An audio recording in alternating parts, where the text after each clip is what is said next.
Iya. Kata Abu Musa, tidak. Kata Ibnu Mas'ud, tidak. Kalau dia mengerjakannya ikhlas karena Allah, akan diterima. Kata Ibnu Mas'ud, tidak. Hatta asabal haq, sampai dia sesuai dengan kebenaran. Sesuai dengan kebenaran maksudnya apa? Sesuai dengan sunnah.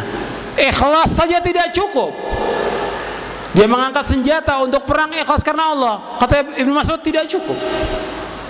Harus apa? Asabal haq, harus sesuai dengan kebenaran.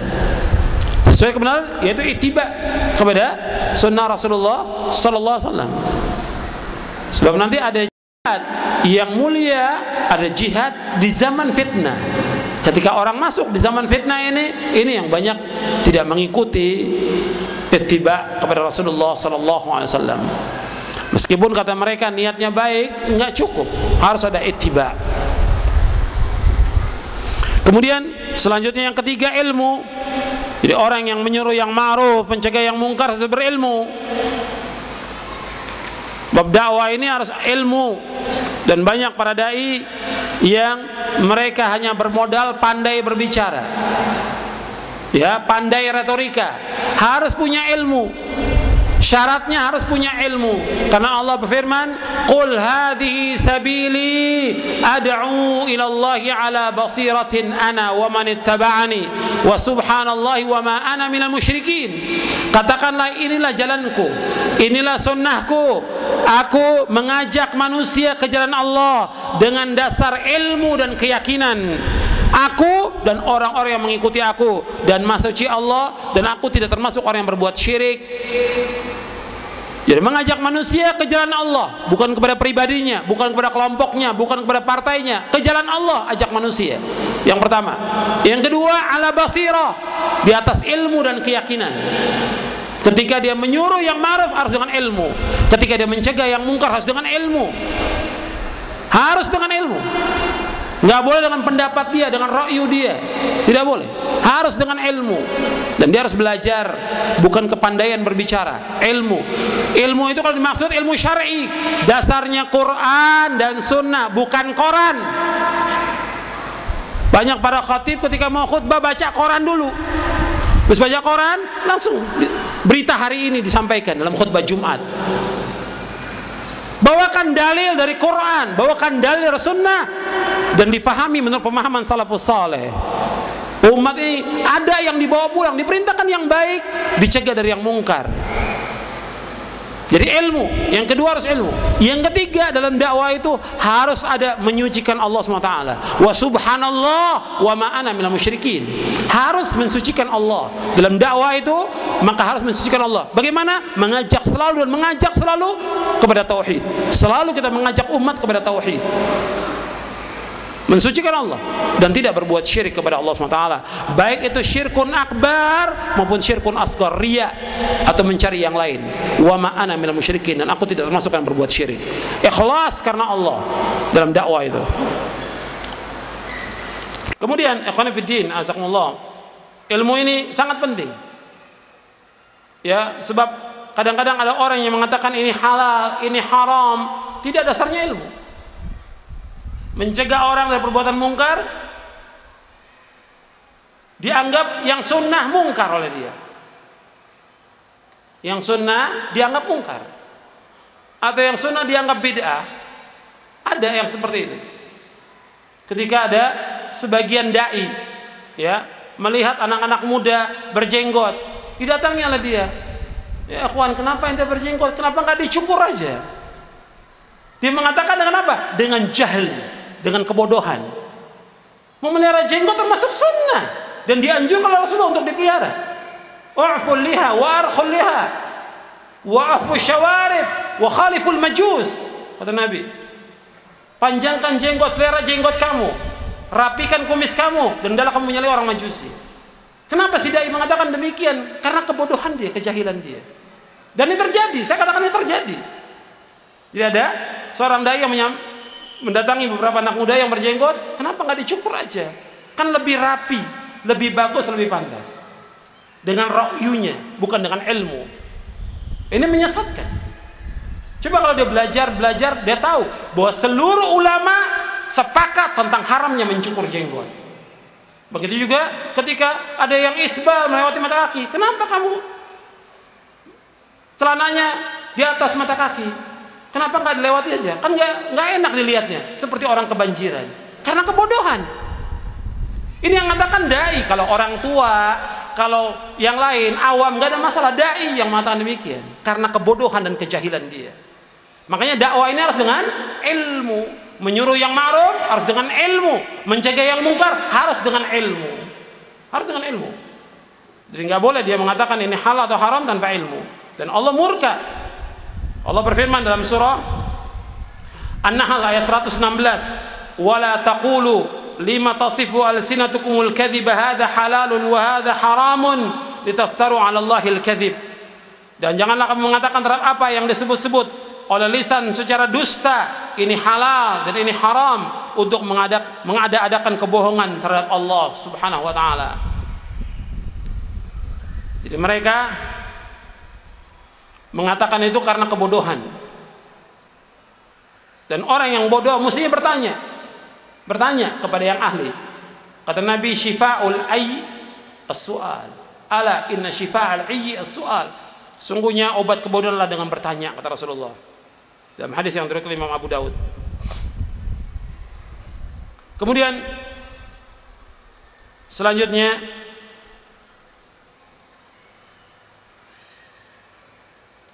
antum lihat di halaman 116,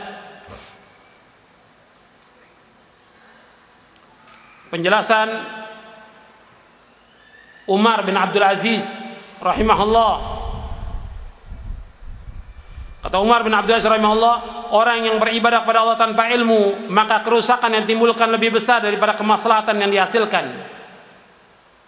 Ini sangat gamblang, karena niat maupun amal tanpa ilmu merupakan kebodohan, kesesatan, dan mengikuti hawa nafsu. Oleh karena itu harus mengetahui perbuatan yang ma'ruf dan kemungkaran, dapat membedakan keduanya, serta harus memiliki ilmu tentang keadaan orang yang diperintah dan dilarang. Dia harus tahu tentang ilmunya dan keadaan orang yang dia suruh dan dia larang. Selanjutnya yang keempat, mengamalkan ilmu. Jadi orang yang menyuruh yang ma'ruf, mencegah yang mungkar, dia harus melaksanakan ilmu, yaitu melaksanakan amal-amal yang dia perintahkan manusia itu. Sebab Allah menegur dalam Al-Quran, "Atamuruna an-nasa bil birri wa tansawna anfusakum wa antum tatluna al-kitaba afala ta'qilun." Mengapa kamu menyuruh orang mengerjakan kebajikan sedangkan kamu melupakan diri kamu sendiri, padahal kamu membuka kitab Taurat? Tidakkah kamu mengerti? Ini celaan untuk Bani Israel, tapi terkena kepada umat Islam. Dan juga Allah berfirman, kalau tadi dalam surah Al-Baqarah, Allah berfirman dalam surah Shaf, "Ya ayyuhalladzina amanu lima taquluna ma la taf'alun kabura maqtan 'indallahi an taqulu ma la taf'alun." Wahai orang beriman, mengapa kamu mengatakan sesuatu yang tidak kamu kerjakan? Sangatlah dibenci oleh Allah jika kamu mengatakan apa yang kamu tidak kerjakan. Jadi ini kita harus berusaha untuk mengamalkan dari apa yang sudah kita ketahui. Dan itu yang sering saya sampaikan, ya, sabda Nabi SAW yang akan ditanya oleh Allah pertama kali dari 4 pertanyaan, wa an ilmihi fima fa'ala, ilmunya diamalkan atau tidak. Dan juga perkataan Abdullah bin Mas'ud radhiyallahu an, Abdullah bin Mas'ud mengatakan, ta'allamu fa idza alimtum fa'amalu. Belajarlah kalian, apabila kalian sudah mengetahui, amalkan. Jadi harus mengamalkan. Kemudian yang kelima, arif, lemah lembut dan kasih sayang terhadap manusia. Ahlussunnah ini orang yang kasih sayang kepada makhluk dan yang paling tahu tentang kebenaran. Nabi SAW bersabda, "Ma kana rifqu fi syai'in illa zana, wa la kana al-'unfu fi syai'in illa syana." Tidaklah kelemah lembutan ada pada sesuatu melainkan akan menghiasinya, dan tidaklah sifat kasar ada pada sesuatu melainkan akan mengotorinya. Hadis sahih riwayat Muslim, Abu Daud dan Ahmad. Kemudian juga Nabi bersabda, "Man yuhramir rifq yuhramil khair." Barang siapa yang dihalangi dengan kelemah lembutan, maka dihalangi dari kebaikan. Nabi juga bersabda, inna rifqa la yakunu fi syai'in illa zana wa la yunzau min syai'in illa syana. Sesungguhnya lemah lembut tidak ada pada suatu kecuali akan menghiasinya, dan tidaklah ia dicabut dari suatu kecuali akan mengotorinya. Jadi ikhwan fillah, azakumullah, amar ma'ruf nahi munkar ini harus dilaksanakan dengan lemah lembut. Sebab orang-orang yang melakukan kemungkaran atau meninggalkan yang ma'ruf karena kebodohan, karena kejahilan, maka kita lakukan dengan lemah lembut. Ini dakwah Ahlussunnah, dakwah salaf. Karena sering orang menuduh dakwah salaf itu keras, dakwah salaf itu kasar. Ini tidak benar. Tidak benar. Kalau seandainya ada individu yang melakukan demikian, tidak bisa dikatakan seluruh salaf itu demikian, tidak. Kesalahan individu, disalahkan individu itu.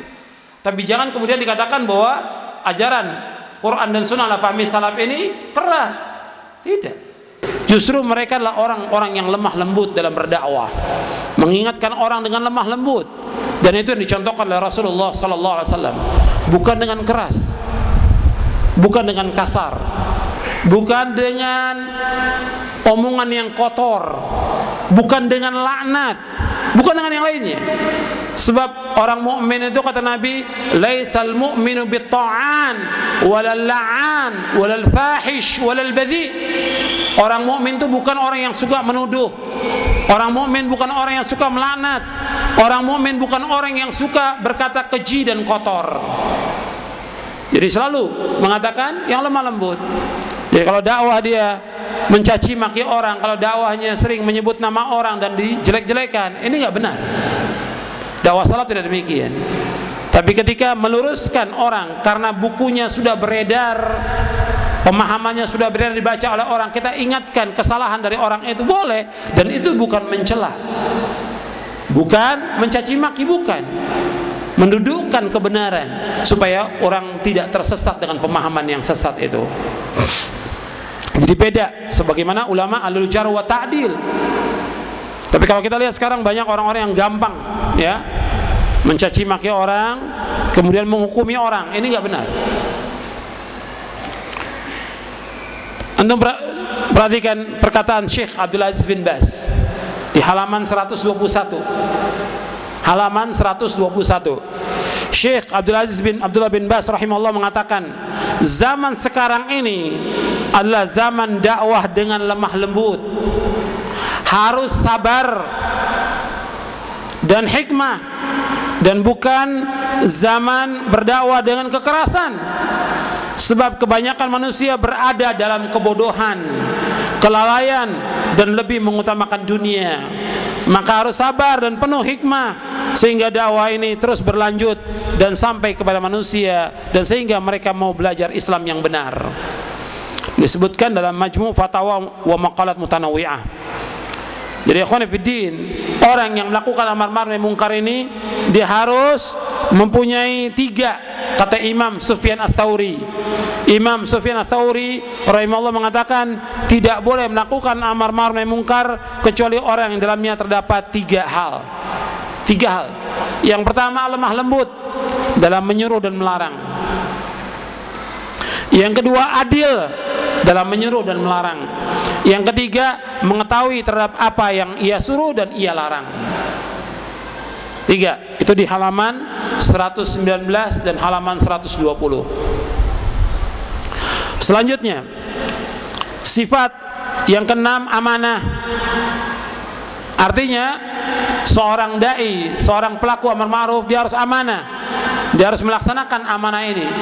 Seperti para dai, para ustadz, para kiai, para guru, dia diberikan amanah untuk menyampaikan kebenaran, untuk menyuruh yang ma'ruf, mencegah yang mungkar. Maka laksanakan amanah itu. Nggak boleh dia sembunyikan. Amanah harus dilaksanakan. Sebagaimana juga amanah wajib dilaksanakan oleh yang lainnya.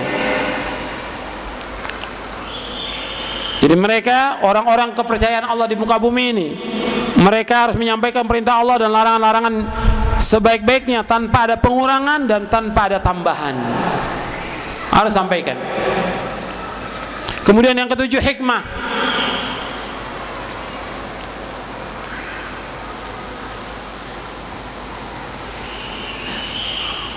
Yang ketujuh harus hikmah. Dan hikmah ini yang dimaksud apa? Al-hikmatu hiya al-isabah fil aqwali wal af'al wa wad'u kulli syai'in fi mawdi'ihi. Hikmah yaitu kebenaran atau kesesuaian dalam perkataan dan perbuatan serta meletakkan segala sesuatu pada tempatnya. Itu hikmah. Jadi kalau disebutkan kita dakwah harus hikmah, sebagaimana Allah berfirman, "Ud'u ila sabili rabbika bil hikmati wal mau'izatil hasanah wajadilhum billati hiya ahsan inna rabbaka huwa a'lamu biman dhalla an sabilihi wa huwa a'lamu bil muhtadin." Serulah manusia ke jalan Rabbmu dengan hikmah dan pengajaran yang baik, dan bantahlah mereka dengan cara yang baik. Sesungguhnya Rabbmu dialah yang lebih mengetahui siapa yang sesat dari jalannya, dan dialah yang mengetahui siapa yang mendapatkan petunjuk. Surah An-Nahl ayat 125. Dan hikmah yang dimaksud yaitu benar dalam berkata dan berbuat dan meletakkan sesuatu pada tempatnya. Jadi antum perhatikan, hikmah ini bukan membiarkan kesyirikan, bukan membiarkan kemungkaran, tapi tetap kita mengingatkan umat dari bahaya syirik, dari bahaya bid'ah, dari bahaya maksiat dengan cara yang baik kepada mereka. Jadi ada yang kita dakwakan dengan cara yang lemah lembut, ada yang kita hanya memberikan nasihat saja, ada yang harus keras. Ini hikmah. Kalau semua dakwah sama semua orang, ini tidak hikmah. Sebab Nabi sendiri melihat kondisi orang. Ada yang awam, Nabi dengan lemah lembut, tapi ada yang sudah paham. Sampai Nabi menegur, apakah engkau meletakkan api neraka di jarimu? Ketika ada seorang sahabat yang memakai cincin emas. Laki-laki memakai emas hukumnya haram dalam Islam. Laki-laki memakai sutra hukumnya haram dalam Islam. Untuk perempuan halal, emas dan sutra halal, tapi laki-laki haram. Maka Nabi keras, apakah kamu meletakkan bara api di tangan kamu? Keras Nabi. Jadi lihat kepada kondisi mad'u yang kita dakwahkan. Itu hikmah. Jadi bukan seperti yang kita lihat sekarang ini, yaitu hikmah itu artinya ya kita membiarkan aja orang berbuat syirik, membiarkan berbuat bid'ah, sampai ada khatib yang tabu untuk mengucapkan kalimat bid'ah. Kata mereka kalau diucapkan kalimat bid'ah bisa terjadi perpecahan. Antum nggak ucapkan juga perpecahan sudah terjadi. Ya, sampai nggak mau ucapkan kalimat bid'ah. Padahal ini yang pertama kali mengucapkan kalimat bid'ah sesat Rasulullah mengucapkan demikian pertama kali. Kita menjelaskan dengan cara yang baik. Di saat yang perlu kita tegur, ingatkan dengan menyebutkan kalimat bid'ah, kita sebutkan. Itu hikmah. Kemudian yang ke-8, sabar.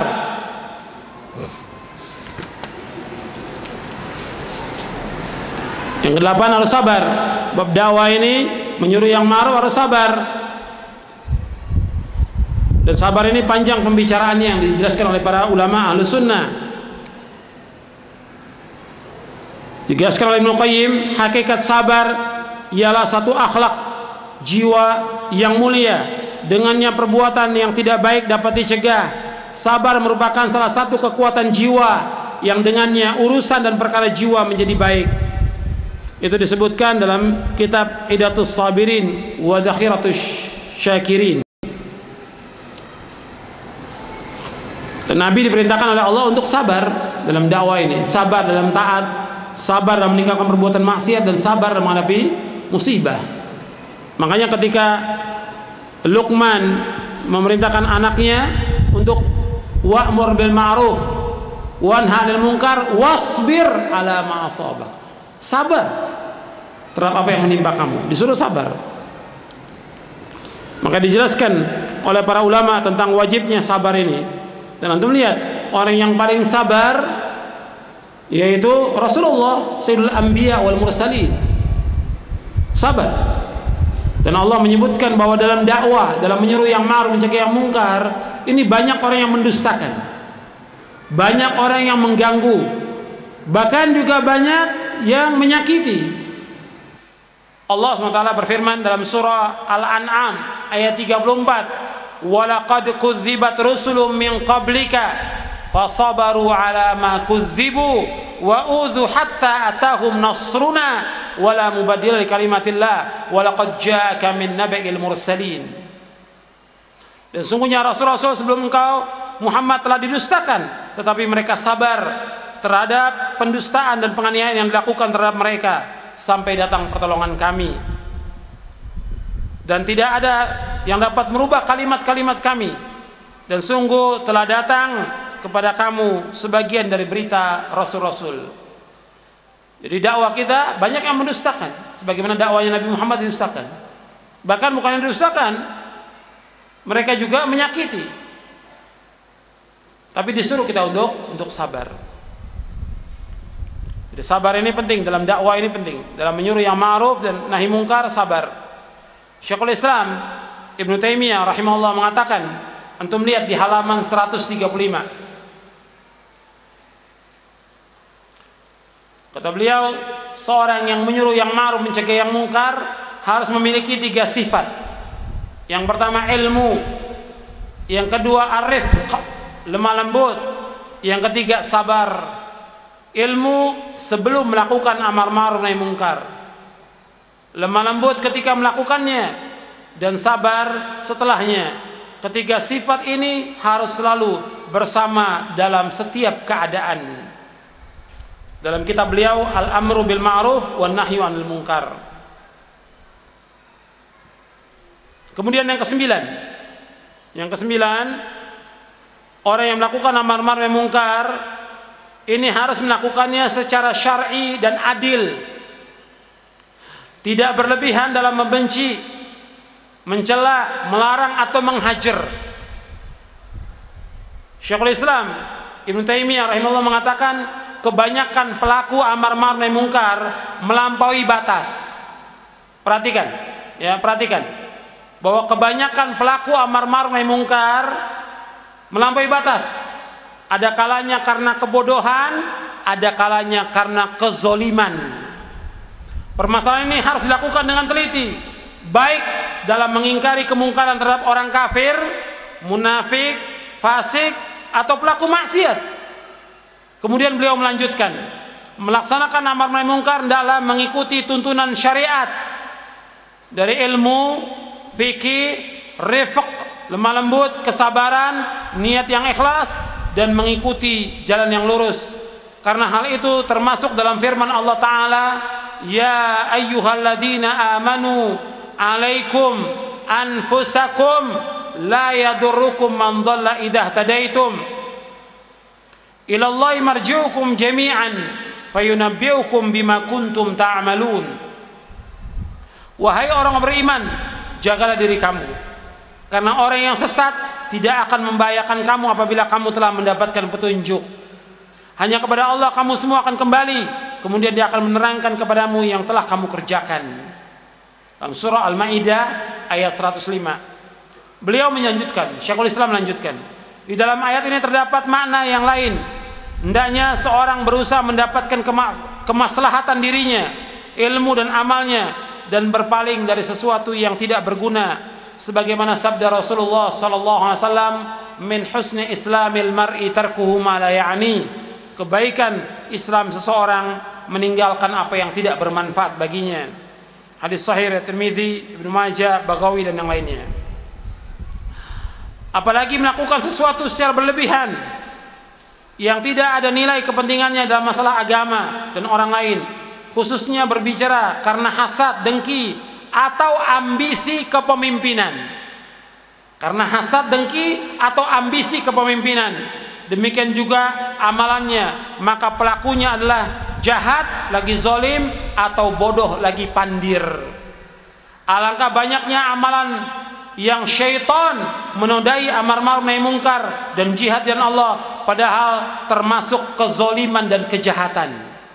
Antum perhatikan, tadi di mukadimah saya sudah jelaskan, banyak orang-orang melakukan amar nahi mungkar, pada hakikatnya mereka telah menyalahi perintah Rasulullah, menyalahi sunnah Rasulullah, mereka melakukan amar ma'ruf yang pertama karena kebodohan, yang kedua karena kezoliman. Kemudian juga ditambah lagi karena hasad, dengki, dan iri. Ditambah lagi karena keinginan mereka ingin menjadi pemimpin. Ini terjadi. Jadi ada orang-orang yang menerikan amar ma'ruf dengan kata-kata jihad. Ya, sekarang ini banyak orang mengatakan kata jihad, semuanya katakan jihad. Ya, demonstrasi dibilang jihad, unjuk rasa dibilang jihad, mogok kerja dibilang jihad, kampanye dibilang jihad, segala macam kata jihad. Ini nggak benar ini. Menempatkan sesuatu bukan pada tempatnya dan tidak termasuk jihad. Semua yang nggak termasuk jihad itu. Semua menyalahi syariat. Kemudian mereka juga merusak, mengebom amar ma'ruf nahi munkar. Karena penguasa zalim merusak mereka. Ini juga bukan amar ma'ruf. Ini kezoliman, kebodohan dan kezoliman. Atau melakukan dengan kekerasan. Padahal ada ulil amri yang mereka punya kewajiban, dia melakukan dengan tindakannya sendiri. Umpamanya dia membongkar kuburan yang orang melakukan kesyirikan di situ, atau tempat maksiat, akhirnya timbul kerusakan lagi yang lebih besar, kemungkaran lebih besar. Dibangun kuburan yang lebih bagus. Tempat maksiat dibangun yang lebih bagus, lebih megah lagi. Jadi betul amar ma'ruf, tapi ada syarat-syaratnya. Ada yang kewajibannya ulil amri, ada yang kewajibannya ulama, ada yang kewajibannya rakyat, ada kewajiban kepala rumah tangga kepada keluarganya. Dudukan tempatnya masing-masing.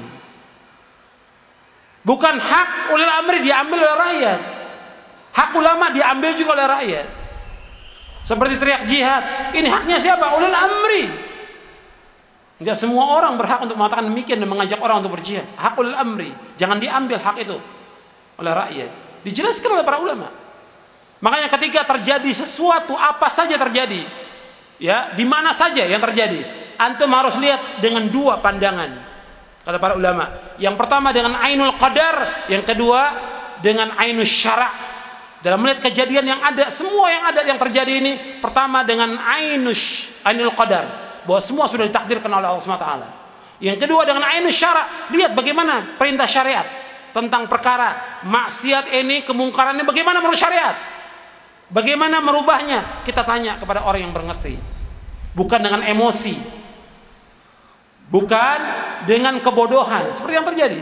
Banyak orang menghajar sama-sama muslim, bahkan kadang-kadang di antara mereka baru tahu tentang Islam ini, sudah dihajar, nggak disalami, nggak ditegur. Karena apa? Dianggap bergabung dengan ahlul bidah. Padahal dikatakan ahlul bidah juga ahlul sunnah. Ini karena kebodohan dan zolim orang ini. Zolim. Ada sebagian orang yang menisbatkan kepada sunnah seperti itu, menisbatkan kepada salaf seperti itu juga. Jadi ini terjadi karena apa? Karena kebodohan. Makanya kata Syekhul Islam, alangkah banyak amalan yang syaitan menodai amar ma'ruf munkar dan jihad dari Allah, padahal itu termasuk kezoliman dan kejahatan. Jadi dianggap jihad, dianggap amar ma'ruf munkar, padahal bukan amar ma'ruf munkar, bukan jihad, tetapi apa? Kezoliman, kata Syekhul Islam. Ini disebutkan oleh beliau dalam kitabnya Majmu' Fatawa Syekhul Islam di juz yang ke-14. Kemudian selanjutnya, bahwa orang yang melakukan amar ma'ruf munkar, dia harus menjadi contoh teladan yang baik, uswah hasanah. Kemudian juga memberikan kabar gembira kepada orang. Nanti antum bisa baca bagaimana orang-orang yang tidak menjadi contoh teladan, yaitu ulama-ulama su. Ulama su bagaimana? Dia mengajak orang kepada kebaikan, tapi dia sendiri melakukan kemungkaran, melarang orang dari kemungkaran, dia sendiri melakukan kemungkaran. Antum lihat penjelasan Al-Imam Ibnu Qayyim, atau hadis yang dulu kita baca di halaman 139. Ini peringatan untuk para dai, para ustaz, artinya kepada semuanya, pada saya dan semua para dai. Nabi bersabda, yuja'u birrajuli yaumal qiyamah fayulqa fin nari fatandaliqu aqtabuhu fin nari fayaduru kama yadurul himaru birraha fayajtami'u ahlun nari alaihi fayaqulun ya fulan ma sya'nuk alaysa kunta ta'muru bil ma'ruf wa tanhana 'anil munkar. Qala kuntu amurukum bil ma'ruf wa la ati wa anhaakum 'anil munkar wa ati. Nasallallahu alaihi wasallam. Seseorang didatangkan pada hari kiamat lalu dilemparkan ke dalam neraka sehingga ususnya keluar dalam neraka, lalu dia berputar-putar seperti berputarnya keledai di batu gilingannya. Penghuni neraka berkumpul mengelilinginya dan mereka berkata, "Wahai fulan, ada apa denganmu? Bukankah dulu engkau menyuruh yang kami melakukan kebaikan dan melarang kami dari kemungkaran?" Dia menjawab, "Dulu aku menyuruh kalian melakukan kebaikan, namun aku sendiri tidak melakukannya. Dan dulu aku melarang kalian dari kemungkaran, namun aku sendiri melakukannya." Hadis sahih riwayat Bukhari dan Muslim. Ini ulama-ulama yang tidak menjadi contoh teladan. Dia menyuruh yang ma'ruf, dia langgar. Dia melarang yang mungkar, dia kerjakan yang mungkar itu. Nasallallahu alaihi wasallam. Kemudian kata Ibnu Qayyim, ulama su adalah orang yang duduk di pintu sorga, menyeru manusia dengan ucapan dan menyeru ke neraka dengan perbuatannya. Setiap kali ucapannya mengajak manusia kemarilah, maka perbuatannya berkata janganlah kalian mendengarkannya.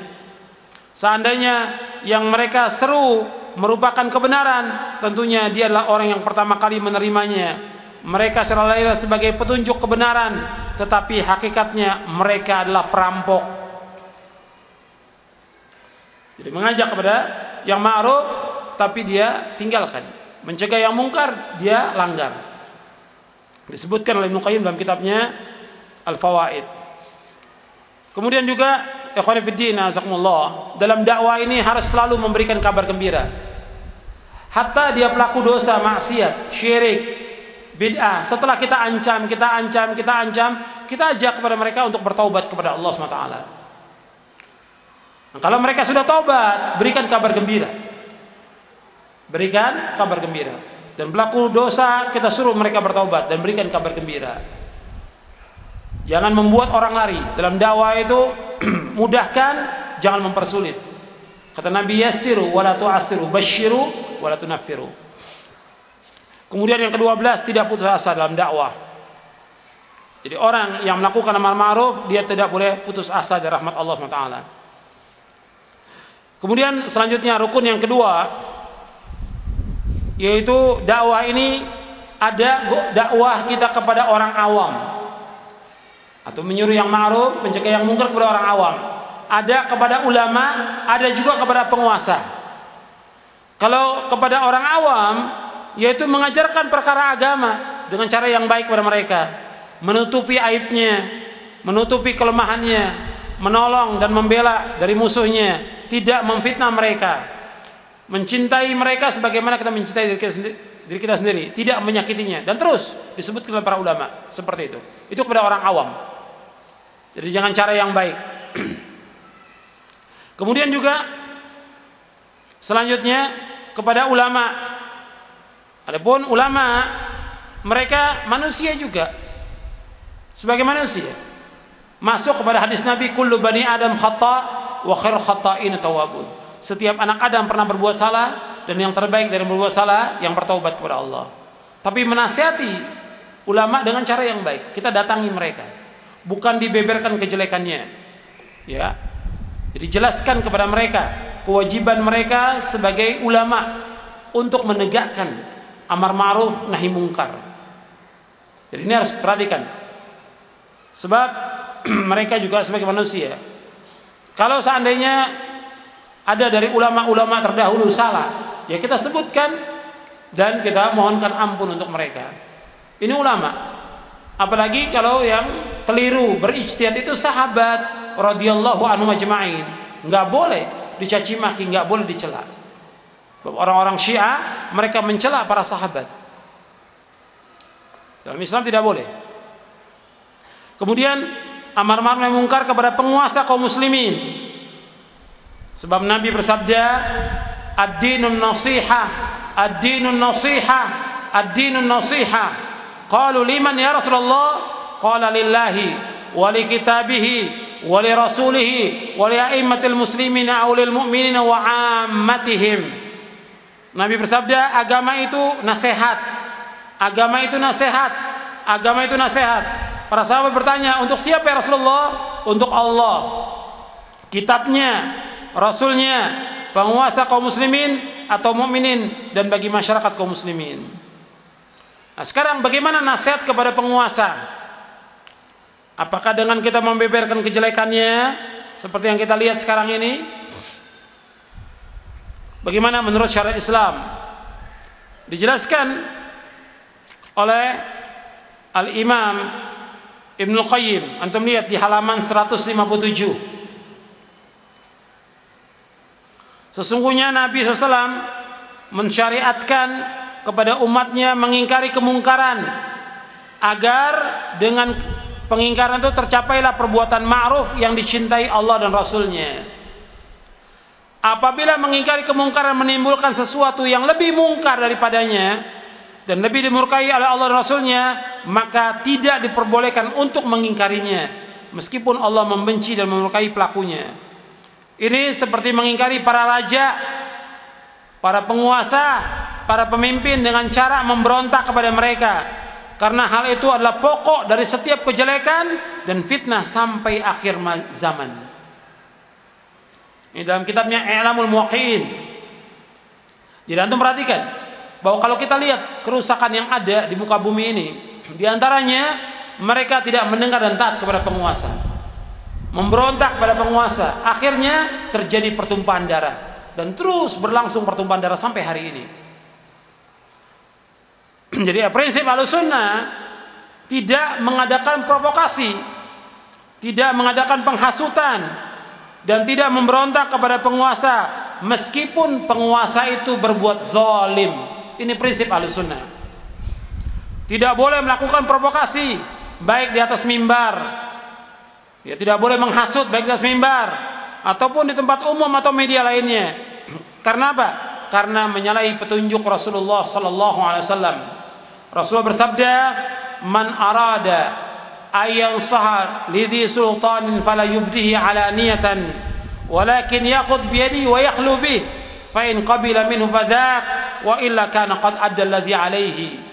Nabi bersabda, barang siapa yang ingin menasihati penguasa, janganlah ia menampakkan dengan terang-terangan, hendaklah ia pegang tangannya lalu ia menyendiri dengannya. Jika penguasa itu mau mendengar nasihat, maka itu yang terbaik. Dan bila penguasa itu enggan, tidak mau terima, maka sungguh ia telah melaksanakan kewajiban amanah yang dibebankan kepadanya. Hadis sahih riwayat Ibnu Abi Asim dalam kitabnya Sunnah, dan juga diriwayatkan oleh Imam Ahmad dan Hakim. Jadi Ahlussunnah, perhatikan, Ahlussunnah tidak redho, tidak rela dengan kezaliman dan kemungkaran yang dilakukan oleh penguasa dan lainnya. Tidak redho Ahlussunnah. Akan tetapi cara mengingkari kemungkaran yang dilakukan oleh penguasa dan cara menasihati penguasa harus sesuai dengan petunjuk Rasulullah sallallahu alaihi wasallam dan athar salafus saleh ridwanul majma'in. Itu caranya. Menjelek-jelekan penguasa, membeberkan aibnya, menyebutkan kekurangannya, menampakkan kebencian kepadanya di hadapan umum atau melalui media lainnya dan mengadakan provokasi, hal tersebut bukan cara yang benar. Cara tersebut cara yang tidak benar. Bahkan cara ini menyalahi petunjuk Nabi sallallahu alaihi wasallam, dan orang itu berdosa, menyalahi sunnah, menimbulkan kerusakan, menimbulkan bahaya yang lebih besar dan tidak ada manfaatnya. Orang yang melakukan perbuatan yang demikian, menghinakan penguasa, maka dia akan dihinakan oleh Allah Subhanahu wa taala. Nabi bersabda, man akrama sultanallah tabaraka wa taala fid dunya, akramahullahu yaumal qiyamah, wa man ahana sultanallah tabaraka wa taala fid dunya, ahanahullahu yaumal qiyamah. Nabi bersabda, barang siapa yang memuliakan penguasa di dunia barang siapa yang memuliakan penguasa dunia akan dimuliakan oleh Allah di akhirat. Dan barang siapa yang menghinakan penguasa dunia, maka Allah akan hinakan dia pada hari kiamat. Hadis hasan riwayat Imam Ahmad. Ikhwani fiddin, azakumullah. Antum perhatikan, Kalau orang mengatakan, kita lihat keadaan yang ada ini, penguasa telah jauh dari syariat Islam, telah melanggar syariat Islam, tidak menegakkan hukum Islam dan yang lainnya, disuruh kita untuk sabar. Seandainya pun mereka melakukan perbuatan-perbuatan dosa dan maksiat atau kalimat-kalimat kufur, kita nggak langsung mengatakan orangnya kafir. Antum lihat di zaman Imam Ahmad, penguasanya mendukung, mengatakan bahwa Quran apa? Makhluk. Para ulama mengatakan orang yang mengatakan Quran makhluk, bagaimana? Kufur. Dan penguasa mendukung. Bahkan Imam Ahmad di penjara yang mengatakan Al-Quran kalamullah ghairu makhluk minhu bada' wa ilaihi ya'ud. Al-Quran la kalamullah, bukan makhluk, dari Allah datangnya dan akan kembali kepada Allah. Di penjara Imam Ahmad, disiksa Imam Ahmad, dan rakyat datang kepada Imam Ahmad, apa yang kau katakan? Minta pendapatnya. Disuruh Imam Ahmad sabar, sabar. Karena apa yang diatur oleh Imam Ahmad? Adam, darah. Imam Ahmad nggak mau pertumpahan darah.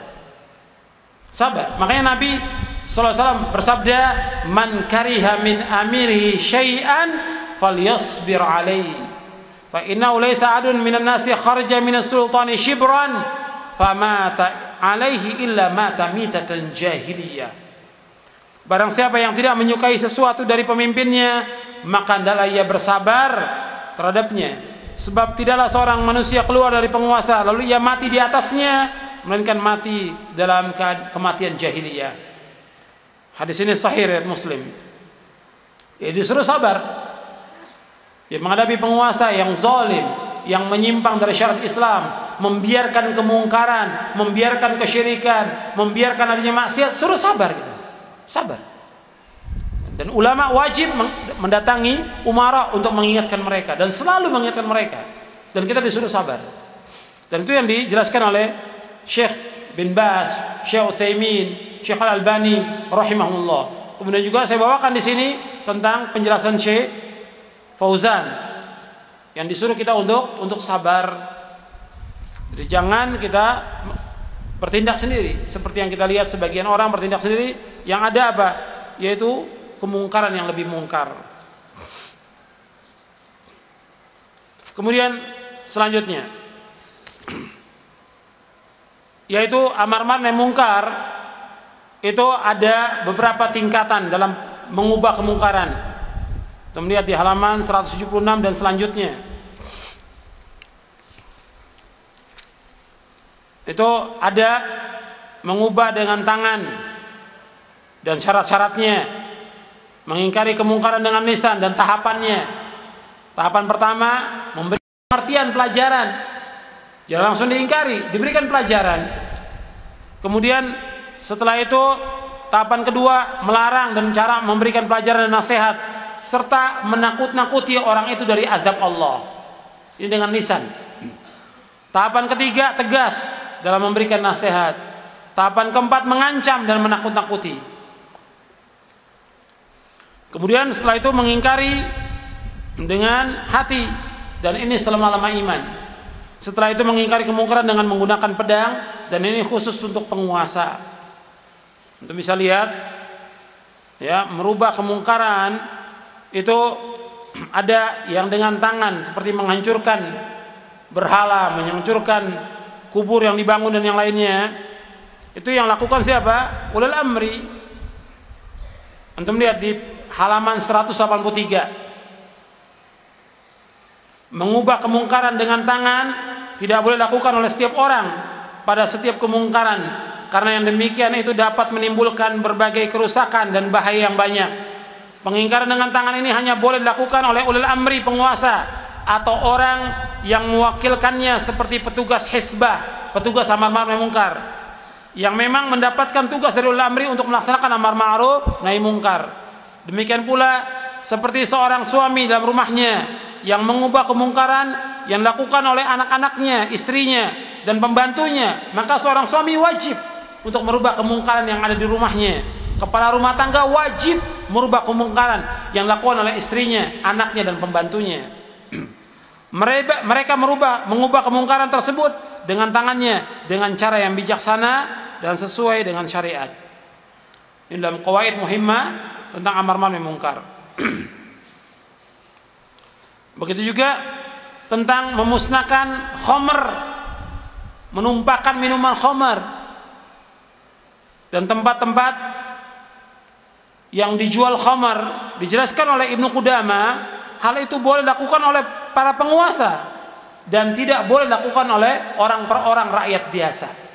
Penguasa. Ini disebutkan dalam kitabnya Mukhtasar Minhajul Qasidin.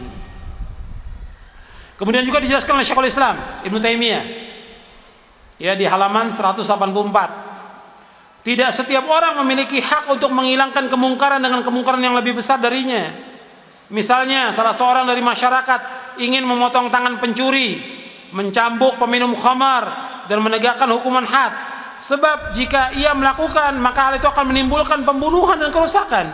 Karena setiap orang akan memukul, akan membunuh yang lainnya lantaran ia merasa berhak melakukannya.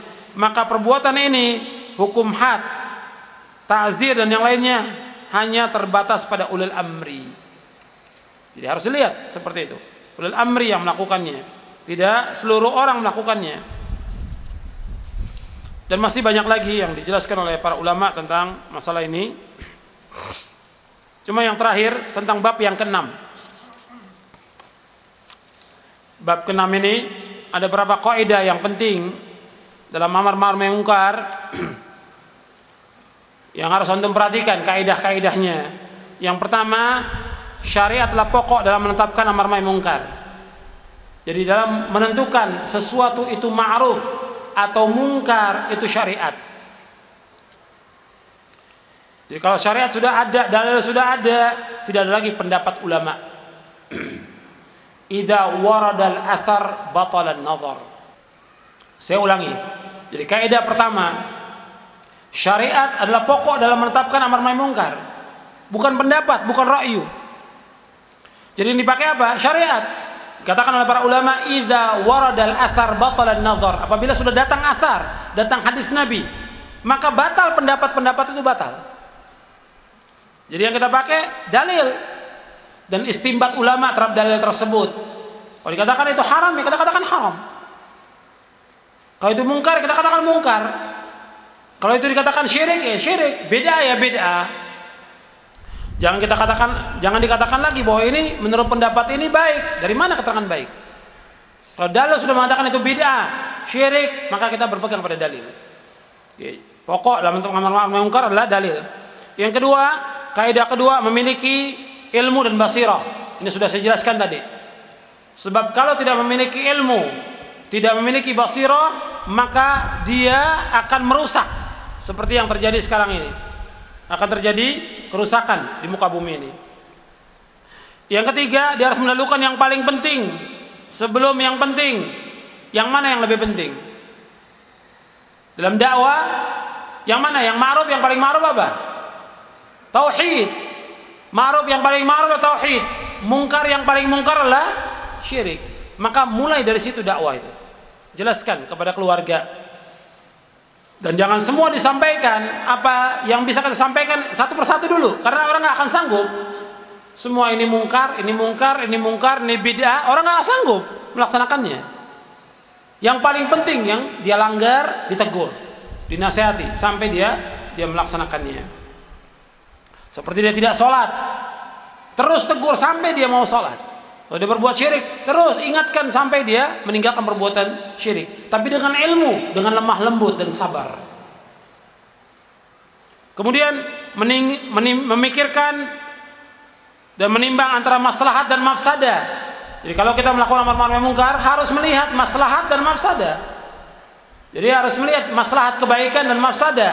Enggak boleh kita mengingkari kemungkaran, menimbulkan kemungkaran yang lebih besar, tidak boleh. Jadi harus kita menimbang antara maslahat dan mafsadah. Itu dijelaskan oleh Al-Imam Ibnul Qayyim di dalam menjelaskan tentang maslahat dan mafsadah. Jadi apabila berkumpul antara maslahat dan mafsadah, jika kemaslahatannya lebih besar, mafsadahnya lebih kecil dan yang lainnya, Itu jelaskan dan saya bawakan contoh-contohnya. Sampai Nabi SAW melihat kemungkaran yang mungkar di Mekah, Nabi nggak sanggup untuk merubahnya, dibiarkan oleh Nabi. Sampai Nabi mempunyai kekuatan. Adanya patung di Mekah, di Ka'bah, Nabi sholat di situ, Nabi tawaf di situ, nggak mampu Nabi untuk merubah karena belum ada kekuatan. Tapi setelah ada kekuatan, baru Nabi rubah dalam Fatu Mekah. Dan itu sabar dan butuh waktu yang panjang. Jadi ini tentang masalah maslahat dan mafsadah harus jelas. Dan standar pokoknya adalah syariat. Yang terakhir, antum membaca penjelasan Ibnu Qayyim 225 halaman 225. Ibnu Qayyim mengatakan, barang siapa meneliti fitnah besar dan kecil yang terjadi dalam Islam akan melihat hal tersebut dikarenakan melalaikan pokok kaidah ini. Kaidah apa? Kaidah maslahat dan mafsadah. Dan tidak sabar dalam menghadapi atau dalam mengingkari kemungkaran, menuntut hilangnya kemungkaran tetapi lahir darinya kemungkaran yang lebih besar. Dahulu Rasulullah SAW melihat satu kemungkaran yang besar di Mekah dan beliau tidak bisa mengubahnya. Bahkan ketika Allah Ta'ala taklukkan Mekah menjadi negeri Islam, beliau bertekad mengubah Ka'bah dan mengembalikan sesuai pondasi bangunan Nabi Ibrahim alaihissalatu wassalam, tetapi tercegah walaupun beliau mampu oleh kekhawatiran munculnya sesuatu yang lebih besar daripada itu, yaitu berupa tantangan Quraisy karena mereka baru masuk Islam dan meninggalkan kekufuran. Oleh karena itu tidak diizinkan mengingkari penguasa dengan tangan apabila menimbulkan kemungkaran yang lebih besar. Dalam kitabnya I'lamul Muwaqqi'in di juz yang keempat. Dan kemudian yang kelima, tatsabbut. Dalam amar ma'ruf munkar kita harus tatsabbut dulu. Enggak boleh kita menegur seseorang kalau kita tidak tatsabbut. Betul enggak dia melakukan kemungkaran?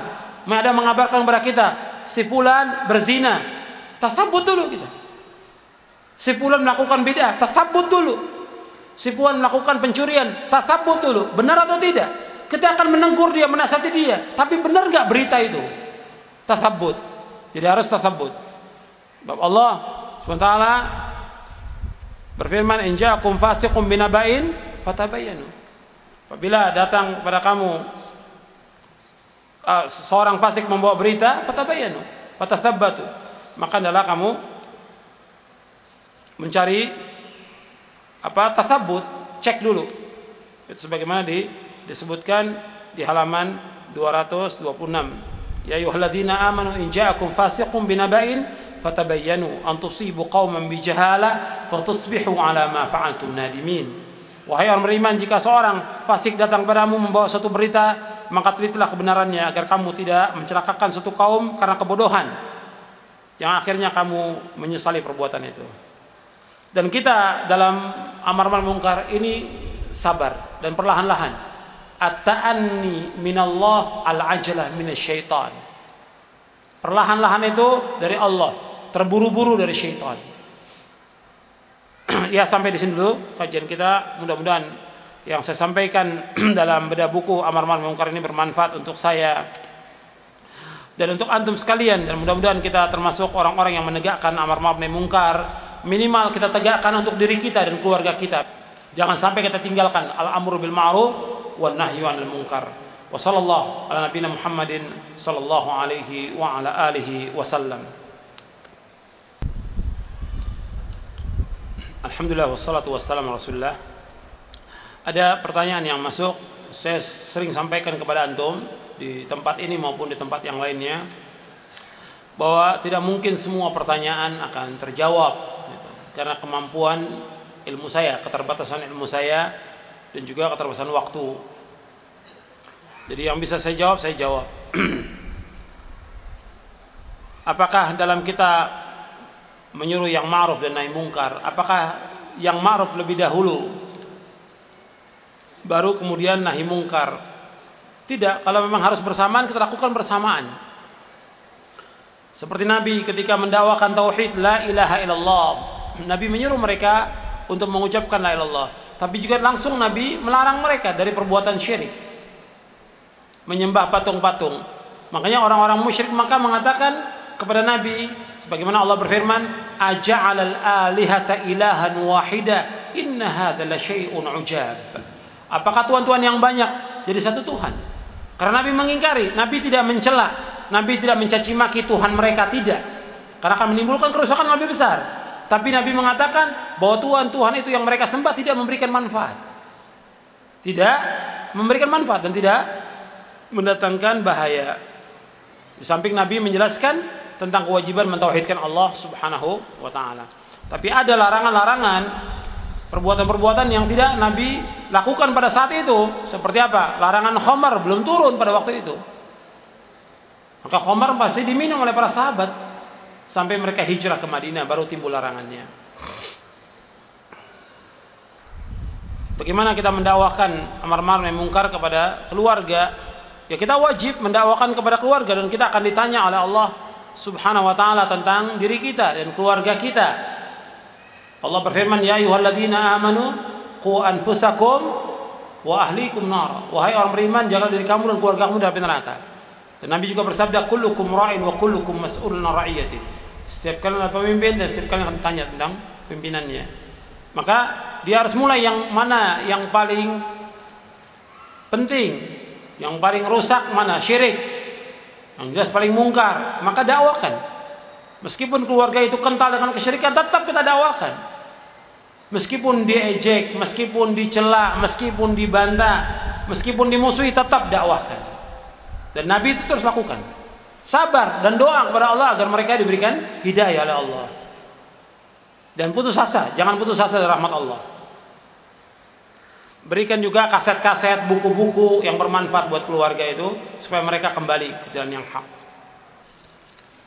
Bagaimana tentang setiap orang? Apakah setiap orang juga bisa melakukan amar ma'ruf? Ya, dia melakukan semampu dia. Tapi yang wajib adalah para dai, para ustadz, ulul amri. Maka mereka wajib. Adapun orang umum, karena ini fardu kifayah, yang mampu kita lakukan, kita lakukan. Seperti yang tadi saya contohkan. Ya, antum naik taksi, antum ingatkan, tiba waktu sholat, ingatkan supirnya, jangan lupa Pak sholat. Ojek juga begitu, jangan lupa sholat, kerjakan sholat. Kita belanja, kita ingatkan, terus seperti itu. Kita bertemu dengan polisi di tengah jalan, Pak jangan lupa sholat, jangan ditinggalkan sholat. Berhenti naik motor, berhenti sebentar Pak, ingat ini jam sholat, jangan lupa sholat. Qaulun ma'ruf shadaqah. Jangan menimbulkan kerusakan, tidak. Hanya menyampaikan yang ma'ruf, jalan lagi. Dan banyak ladang amal tuh banyak. Ada orang berbuat kemungkaran, larang. Sedang merokok, Pak rokok nggak ada manfaatnya, bahaya buat bapak dan keluarga. Tinggal. Yang penting kita sampaikan. Nanti kalau ketemu lagi, jelaskan. Kenapa bapak saya larang? Ini jelaskan. Dengan cara yang lemah lembut dan baik. Banyak cara bisa kita lakukan untuk melakukan amar ma'ruf nahi munkar. Ada yang nggak sholat, yang banyak lagi yang nggak sholat. Banyak sekali yang nggak sholat, itu teruskan dakwah. Dan antum nggak boleh dalam rumah antum ada keluarga yang nggak sholat. Pembantu harus sholat. Pembantu yang perempuan juga harus pakai jilbab, suruh mereka. Kalau tidak, ganti dengan pembantu yang lain yang pakai jilbab. Jadi nggak boleh dibiarkan itu. Tentang contoh-contoh yang banyak dengan tangan, dengan lisan, hati. Ini ada di buku ini saja, sudah jelaskan contoh-contohnya. Ya dengan tangan dicontohkan seperti yang terjadi pada zaman Imam Ahmad. Imam Ahmad mendengar adanya musik, orang bermain musik, diambil oleh Imam Ahmad, dipatahkan. Pada waktu itu zamannya kuat, ulama dihormati, dan sunnah tegak. Kalau sekarang sunnah lemah, yang banyak beda. Kemudian ditanya, ada orang bertanya kepada Imam Ahmad, bagaimana kalau tentang saya dengar musik? Saya ingatkan, dia tidak mau. Kata Imam Ahmad, panggil orang sekampung, tegur dia. Sekampung itu yang ngerti sunnah. Sekarang sekampung ini nggak ngerti sunnah. Jadi kita hanya menyampaikan menurut apa yang kita mampu. Fattaqullaha mastata'tum. Bagaimana kita mendakwakan amar ma'ruf nahi munkar kepada orang tua. Orang tua saya berikan buku, ternyata dia menolak. Bahkan dia mengingkari buku-buku yang bermanfaat karena pengaruh temannya. Nah ini bisa terjadi. Memang ada sebagian dari teman kita yang orang tuanya masih kental dengan kesyirikan, masih melakukan bid'ah, dan memang sulit. Dan ini cobaan buat antum, cobaan. Adanya orang yang berbuat dosa, maksiat sebagai cobaan.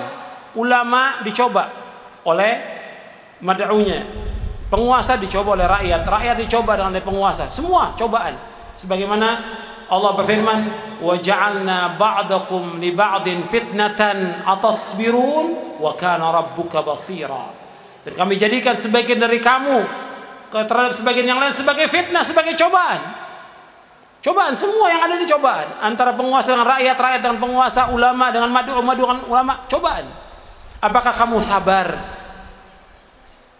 Dan Allah itu maha melihat, dan Allah itu maha mengetahui. Makanya kita dicoba dengan orang tua kita yang melakukan syirik, melakukan bidah. Sabar, tapi terus dakwahkan. Kalau umpamanya dia kemudian tambah jauh, kita sabar dan terus berdoa kepada Allah SWT. Antum lihat bagaimana Nabi mendakwahkan pamannya terus sampai menjelang akhir hayatnya. Abu Talib membantu dakwah Nabi sampai menjelang akhir hayatnya, didakwakan oleh Nabi untuk mengucapkan la ilaha illallah, tapi tidak mau, sampai dia mati dalam keadaan kafir. Makanya tidak putus asa. Antum begitu juga kepada orang tua, terus dakwahkan dan doa kepada Allah agar orang tua antum diberikan hidayah oleh Allah SWT. Bagaimana dengan orang yang selalu melakukan kemungkaran dan maksiat dan sekarang bertobat kepada Allah? Apakah dia masuk surga? Ya mudah-mudahan masuk surga. Kita memastikan tidak. Mudah-mudahan diterima taubatnya oleh Allah. Selama dia tobat, rohnya belum di kerongkongan, diterima taubatnya. Nabi bersabda, innallaha yaqbalu taubatal abdi ma lam yughargir. Allah menerima taubatnya seorang hamba selama rohnya belum di kerongkongan. Kalau di kerongkongan nggak diterima, seperti Firaun. Begitu tenggelam, dia mengatakan saya beriman dengan Rabbnya Musa. Nggak diterima oleh Allah karena rohnya sudah di kerongkongan. Nah, kalau dia pernah berbuat dosa dan maksiat, kemudian dia taubat, akan dihapuskan oleh Allah. Maka kita memberikan harapan, mudah-mudahan Allah menerima taubat kamu. Tapi memastikan surga kita tidak tahu. Jadi kita hanya memberikan kabar gembira, mudah-mudahan Allah menerima, karena Nabi berjanji demikian, akan diterima taubatnya. Tapi tetap dia melaksanakan amal-amal yang baik. Jangan kemudian mengatakan karena saya sudah taubat ya sudah bebas, nggak perlu melakukan kewajiban. Tidak ada, tetap harus melakukan kewajiban. Yang wajib-wajib dan yang sunnah, dan mencegah yang mungkar. Bagaimana mengingkari ceramah-ceramah, pengajian yang selalu di dalamnya membahas tentang syubhat? Apakah dengan kita meninggalkannya atau membantahnya? Sekarang kita lihat, kalau memang kita mampu untuk menegurnya, kita tegur dengan cara yang baik. Cuma tegurnya tidak langsung di depan umum, dia nggak akan terima. Setelah dia turun, didatangi berdua, tegur. Hujjah harus sampai kepada dia. Tapi kalau kita nggak sanggup, tinggalkan majelis itu. Dan kita nggak dibenarkan untuk terus hadir di majelisnya ahlul bid'ah. Tidak benar kita hadir di majelisnya ahlul fitnah atau orang-orang yang tidak mengajarkan Quran wa sunnah ala fahmi salaf. Tidak boleh. Kita nggak boleh hadir di majelis ahlul bid'ah, tidak boleh. Tidak boleh. Bab termasuk tanda kiamat orang belajar kepada ahlul bid'ah. Kata Nabi, min asyratis sa'ah ayultamasal ilmu 'indal asaghir. Di antara tanda kiamat yaitu orang belajar kepada ahlul bid'ah. Nggak boleh kita belajar kepada ahlul bid'ah. Apakah melaksanakan amar ma'ruf nahi mungkar ini mudah seperti yang disebutkan? Mudah. Karena agama Islam mudah. Nggak sulit. Agama Islam ini mudah. Nabi bersabda, inna hadzal dina yusrun. Sesungguhnya agama Islam ini mudah. Dan Allah menghendaki kemudahan. Tidak sulit. Jadi sulit itu karena mungkin kita anggap bahwa kita harus jadi orang alim lebih dahulu. Kita harus menguasai semua. Tidak. Masing-masing kita bisa melakukan amar ma'ruf. Minimal dalam rumah tangga kita harus tegakkan amar ma'ruf. Minimal untuk keluarga kita. Kita kepala rumah tangga akan ditanya oleh Allah tentang tanggung jawab kita terhadap istri dan anak kita, akan ditanya oleh Allah. Apakah dia benar atau tidak? Jangan menjadi dayuth. Dayuth artinya kepala rumah tangga yang membiarkan adanya kejelekan dalam rumah tangga. Kata Nabi apa? Tidak masuk surga. Membiarkan istrinya main dengan laki-laki. Kata Nabi nggak masuk surga. Kata Nabi, "Thalathun la yadkhulul jannah wa la yanzuru Allah ilaihim yaumal qiyamah. Al-aqli walidayhi wal mar'atul mutarajjilatul mutasyabbihatu birrijal wad dayyuth." Kata Nabi ada 3 golongan yang tidak masuk surga dan Allah tidak akan lihat dia pada hari kiamat. Yang pertama, anak yang durhaka pada kedua orang tuanya. Yang kedua, perempuan yang menyerupai laki-laki. Yang ketiga, dayyuth. Apa dayyuth itu? Alladzi yuqiru fi al-khubth.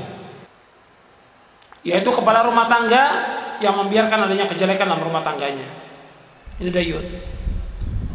Makanya kita laksanakan amar ma'ruf nahi munkar dan insya Allah semuanya mampu untuk melaksanakannya. Bagaimana kalau kita melaksanakan amar ma'ruf nahi munkar kemudian kita dimusuhi, dikucilkan? Ini resiko dalam dakwah. Resiko dalam dakwah. Kita melaksanakan amar ma'ruf dimusuhi, dicaci maki, dicela. Itu resiko dalam dakwah. Ketika kita diam saja terhadap kemungkaran, masyarakat tenang karena setannya tidak terusik.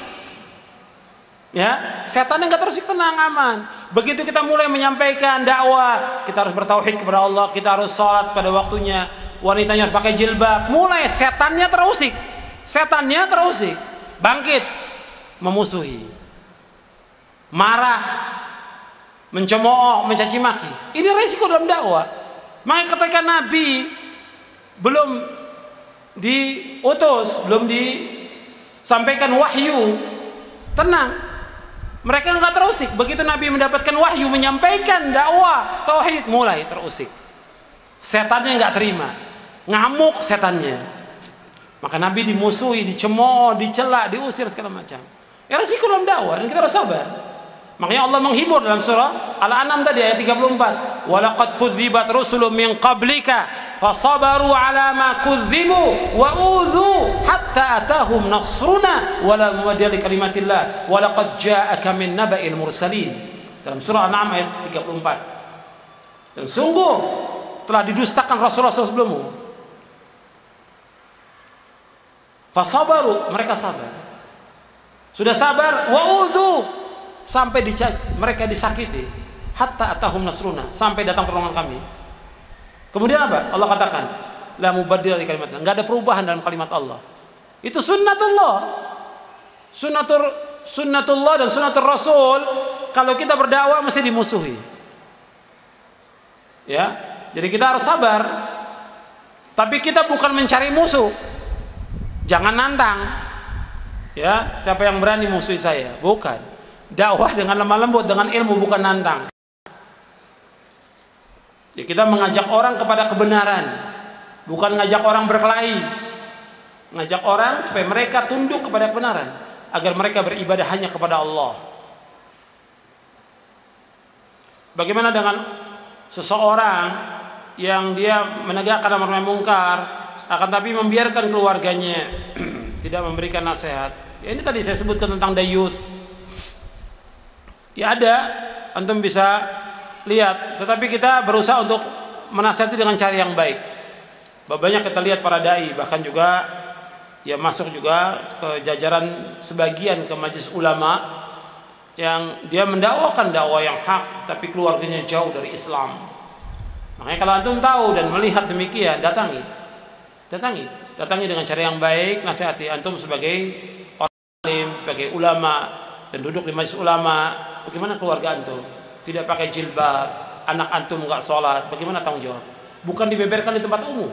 Datangi dengan cara yang baik, berikan buku, dan ini bisa terjadi seperti ini. Terjadi. Jadi ingatkan dengan cara yang baik.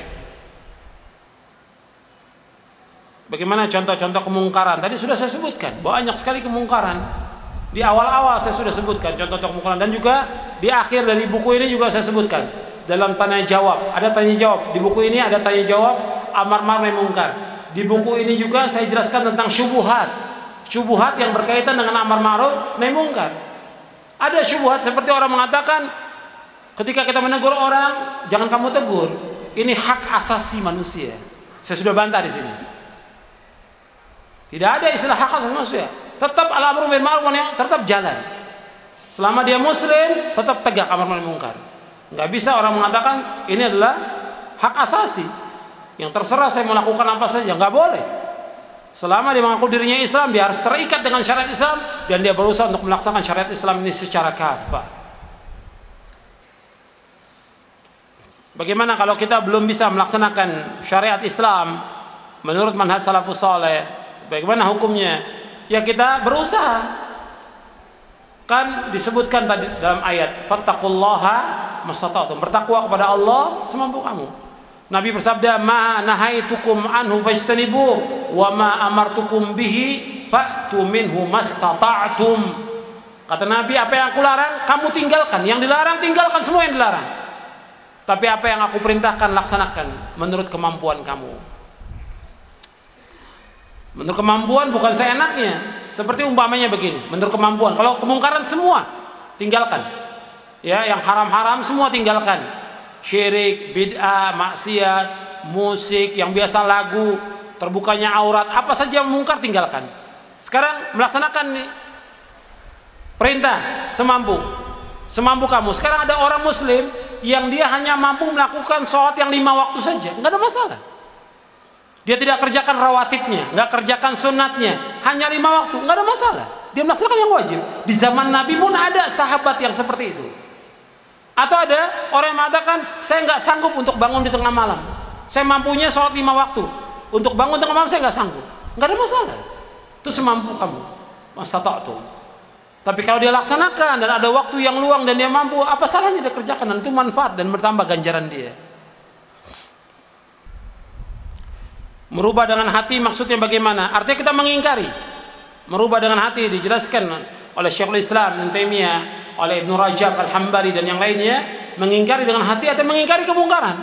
Kita tidak menyukai kemungkaran dan kemudian kita tinggalkan tempat itu. Jadi kita mengingkari. Nggak sanggup kita melakukan dengan tangan, nggak sanggup dengan lisan, kita mengingkari dengan hati kita. Maka kita itu yang selama-lama iman.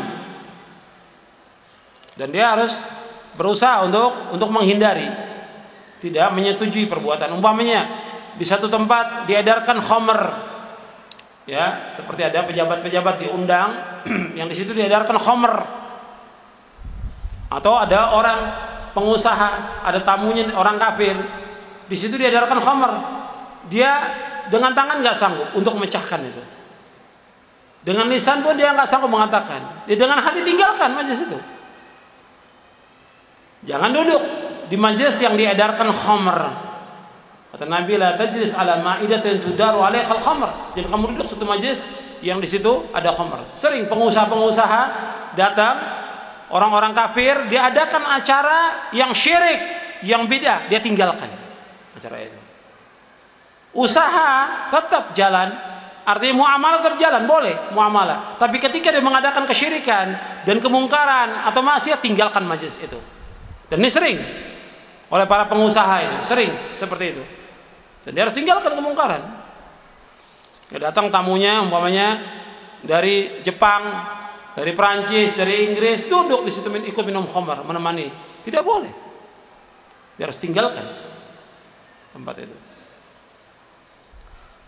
Apakah boleh seorang suami melarang istrinya untuk tidak mengaji? Tidak mengaji, ngaji yang mana? Kalau ngajinya ngaji bid'ah, ya harus dilarang. Kalau ngajinya ngaji yang mengajarkan kesyirikan, ya seorang suami wajib melarang istrinya. Sebab dia akan ditanya oleh Allah tentang tanggung jawab terhadap istri dan anaknya. Akan ditanya oleh Allah. Sebab dia wajib menjaga istri dan keluarganya dari api neraka. Ya ayyuhalladzina amanu qu anfusakum wa ahlikum nar. Wahai orang beriman, jaga diri kamu dan keluarga kamu dari api neraka. Maka suami punya hak untuk melarang istrinya. Kalau istrinya ngaji ke tempat-tempat bid'ah atau safar ke kuburan-kuburan wali, ziarah untuk minta sesuatu, harus melarang suaminya. Gak boleh diam dia. Dan kemudian dicari solusinya, yaitu bagaimana diajak ke pengajian ahlu sunnah. Bagaimana kalau seorang suami yang dia menjadi dayuth, membiarkan kejelekan dalam rumah tangganya, dan dia banyak melakukan perbuatan mungkar, bolehkah seorang istri untuk minta cerai? Ya dinasihati dulu dengan cara yang baik, karena umumnya dia awam, umumnya awam dan dia tidak tahu. Jelaskan dengan cara yang baik supaya dia sadar. Kalau seandainya terus dia melakukan kemungkaran, makanya dia tidak sholat, dia tidak puasa dan yang lainnya, menurut fatwa Syekh Utsaimin rahimahullah, Syekh bin Baz dan yang lainnya, ya harus cerai. Dia boleh untuk menuntut cerai, tapi nasihat dulu supaya dia kembali ke dalam Islam. Bagaimana mengingkari para wanita yang tidak pakai jilbab? Itu pertama tanggung jawab ulil amri, yang kedua tanggung jawab para ulama, yang ketiga tanggung jawab para dai. Maka dai juga di samping mendakwahkan dalam khutbah Jumat atau ceramah tentang tauhid dan bahaya syirik, tentang sunnah, bahaya bid'ah, jelaskan juga tentang kewajiban para wanita memakai pakaian busana muslimah, karena banyak yang terbuka auratnya. Bahkan ada teman-teman yang sudah ngaji ikut sunnah, istrinya masih telanjang, masih terbuka auratnya. Makanya terus diingatkan dan berdoa kepada Allah agar Allah memberikan petunjuk. Ya, karena sudah masuk waktu zuhur, saya pikir cukup sampai di sini. Ini yang bisa saya sampaikan. Mudah-mudahan apa yang saya sampaikan bermanfaat untuk saya dan untuk sekalian, dan mudah Allah memberikan hidayah taufik kepada kita untuk bisa melaksanakan al-amru bil ma'ruf wan nahyi anil munkar, dan mudah-mudahan kita diselamatkan oleh Allah dari berbagai macam malapetaka, dan mudah-mudahan Allah memudahkan kita untuk menuju kepada surganya, dan Allah wafatkan kita di atas sunnah Nabi dalam keadaan husnul khatimah. Kurang lebihnya saya mohon maaf. Wassallallahu nabiyana Muhammadin SAW. Subhanakallahumma wa bihamdik, asyhadu an la ilaha illa anta astaghfiruka wa atubu ilaik. Wassalamualaikum warahmatullahi wabarakatuh.